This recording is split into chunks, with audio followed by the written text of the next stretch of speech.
Hello students. पिछले video में हमने देखा था अन्य साधनों से आय में मेनली आकस्मिक आय और ब्याज को डिटेल में हमने उसको समझा था। आकस्मिक आय में जैसे घुड़दौड़, दौड़, वर्ग पहेली, लॉटरी, शर्त, जुआ आदि से आए उनके डिटेल प्रोविजंस हमने समझे थे। इसी क्रम में एक सबसे पहले हम एक पॉइंट और ले लेते हैं।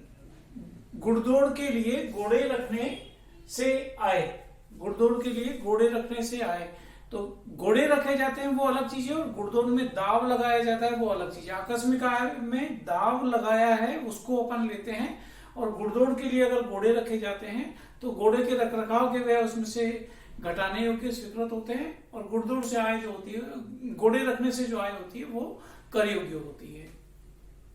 ऐसे ब्याज में जो प्रतिभूतियों और अन्य प्रकार के ब्याज है सारे हमने उसमें डिटेल में देखे थे। आज हम उसके आगे के क्रम में चलते हैं। तो इन दो के अलावा जो तीसरी जो डिटेल में प्रोविजंस हैं वो हैं किसके संदर्भ में? लाभांश के संदर्भ में, है ना, डिविडेंड के। भारतीय कंपनी के द्वारा या विदेशी कंपनी के द्वारा या अन्य के द्वारा अगर कोई लाभांश दिया जाता है तो वो इस शीर्षक में कर योग्य हो जाता है।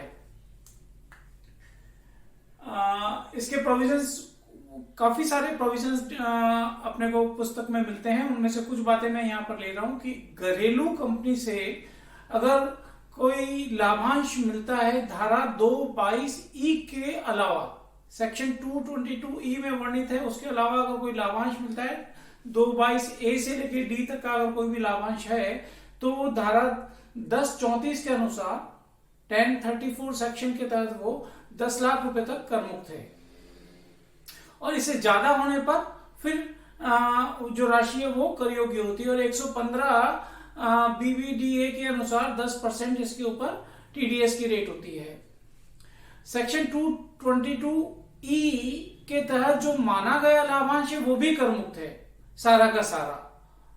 माना गया लाभांश का मतलब 222 क्या कहती है कि एक कंपनी जिसमें जनता का सार्वजनिक हित नहीं हो और उसमें 10% या ज्यादा मताधिकार वाले अंशों का अगर कोई धारक है तो उसको अगर कोई ऋण या अग्रिम दिया गया है तो ऋण और अग्रिम एकत्रित लाभों की सीमा तक माना गया लाभांश कहलाएगा, और माना गया लाभांश अगर है तो वो कर मुक्त हो जाएगा।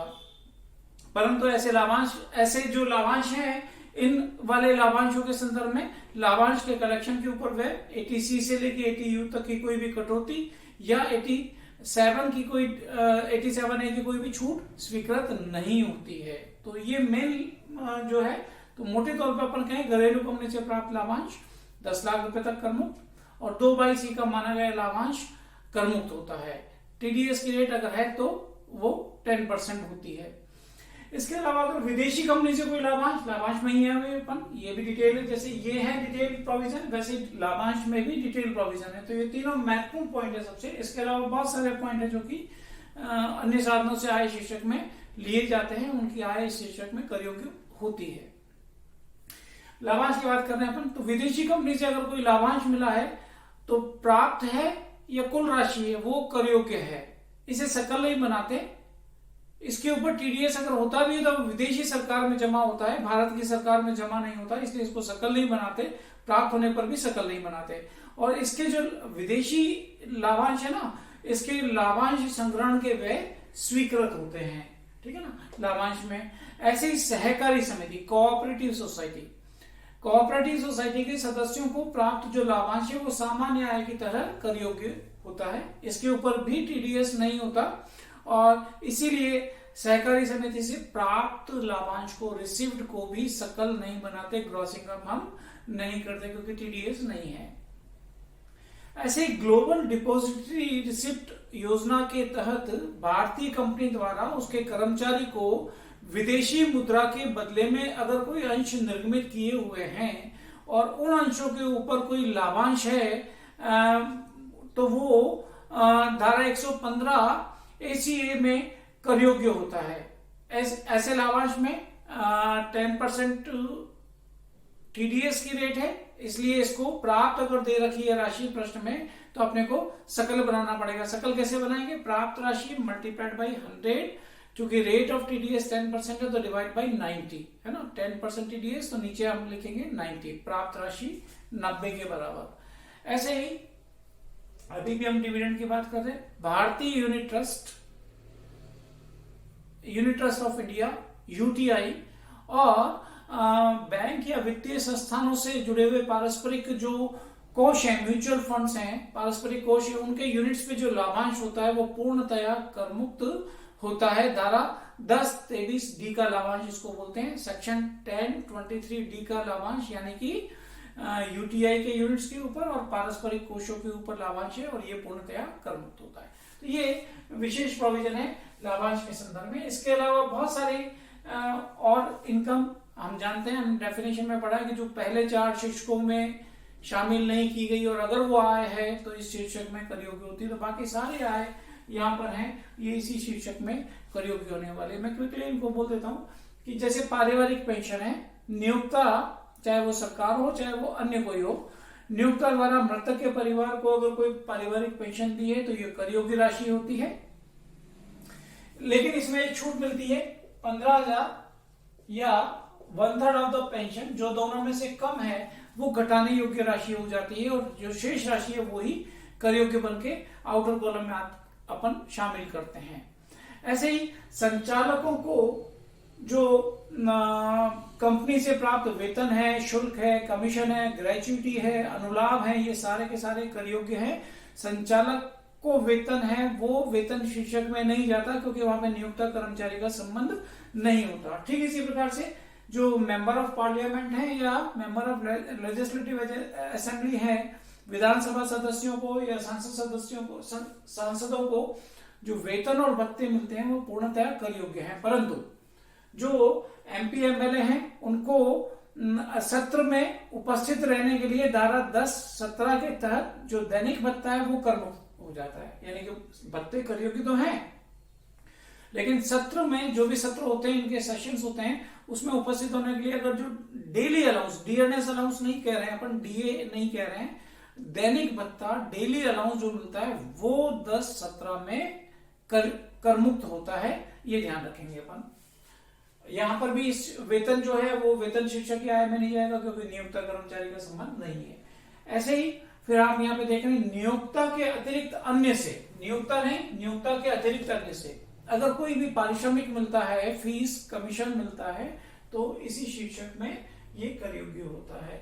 ऐसे यहाँ पर देखें अन्य कार्य से, नियोक्ता तो है वहां पर, लेकिन नियोक्ता जिस काम के लिए नियुक्त है उस काम के अलावा अन्य काम अगर कोई किया गया है और उससे अगर कोई आय हो रही है तो वो कर योग्य होती है इस शीर्षक में। जैसे कि टीचर की बात कर लूं, मैं मेरी बात कर लूं, तो अगर मैं कोई ड्यूटी करता हूं एग्जामिनेशन में, पर्यवेक्षण, इन्विजिलेशन की रेम्युनरेशन मिलता है तो वो कर योग्य है। मैं आंसर बुक्स चेक करता हूँ स्टूडेंट्स की और अगर उसके बदले में मुझे पैसा मिलता है तो वो इसी शीर्षक में कर योग्य है। क्वेश्चन पेपर सेट करते हैं अपन तो वो भी इसी शीर्षक में कर योग्य हो जाएगा क्योंकि वो मेरा मूल कार्य शिक्षण है और उसके अलावा उसी नियोक्ता को मैंने दूसरे कार्य अपने करके दिए और उसके बदले में रेम्युनरेशन मिला तो इसी शीर्षक में कर योग्य है। ऐसे ही यहाँ पर देखिए क्षतिपूर्ति की बात कर रहे हैं, तो जो वेतनभोगी कर्मचारी हैं वो अपनी सेवा की समाप्ति पर, है ना, टर्मिनेशन ऑफ सर्विसेज हो या रोजगार की शर्तों में परिवर्तन हो जाने पर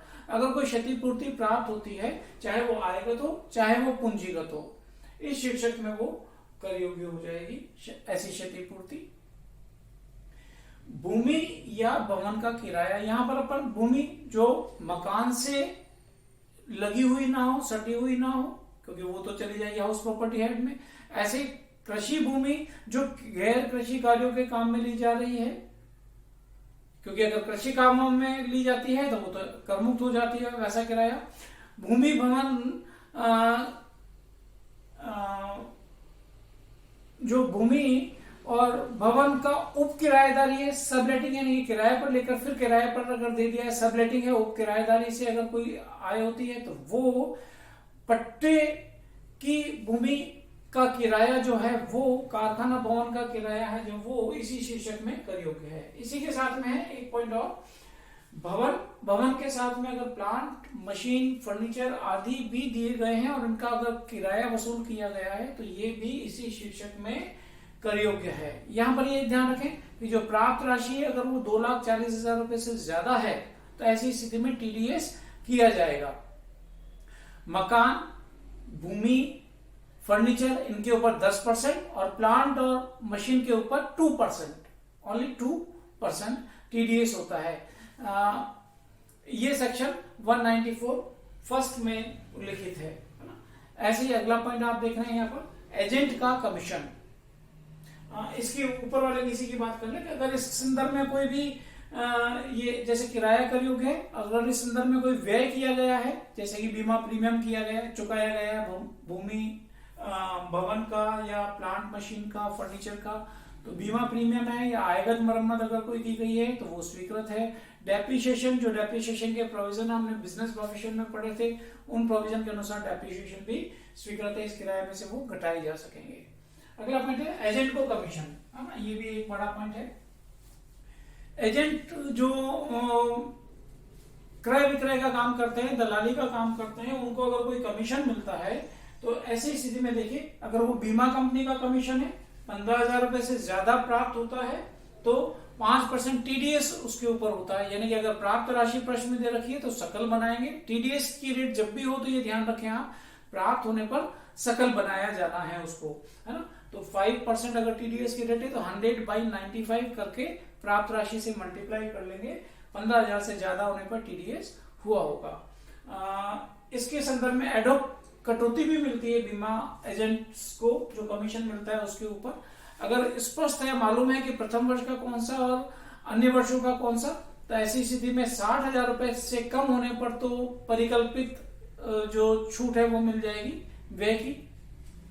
लेकिन 60,000 और उससे ज्यादा होने पर प्रथम वर्ष में जो नई पॉलिसी है उनके ऊपर 50% और जो नवीनीकरण रिन्यूअल हुई है पॉलिसी उनके ऊपर 15% की कटौती मिलती है। अगर ये दोनों पृथक पृथक मालूम नहीं है तो 33.3333% की छूट यानी कि 1/3 की छूट इसमें मिल जाती है।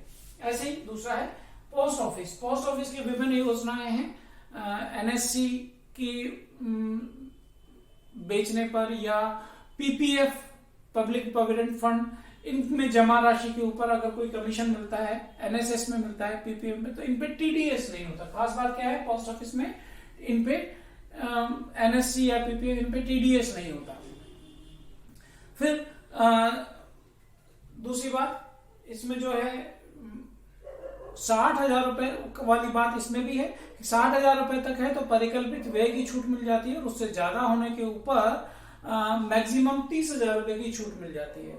इसमें जो बीमा में था वो मैक्सिमम 20,000 था, एडोप डिडक्शन 20,000 की, इसमें था कितना 30,000। और मान लो कोई व्यक्ति ऐसा है जो दोनों में ही काम करता है, बीमा भी बेचता है और पोस्ट ऑफिस में जमा भी स्वीकार करवाता है, तो उसको अगर ऐसा कमीशन मिला है तो मैक्सिमम 30,000 की छूट दोनों मिला के उसको मिल जाएगी, है ना। जो पोस्ट ऑफिस के लिए मैक्सिमम लिमिट है वो दोनों के लिए मिलके मैक्सिमम लिमिट हो जाएगी।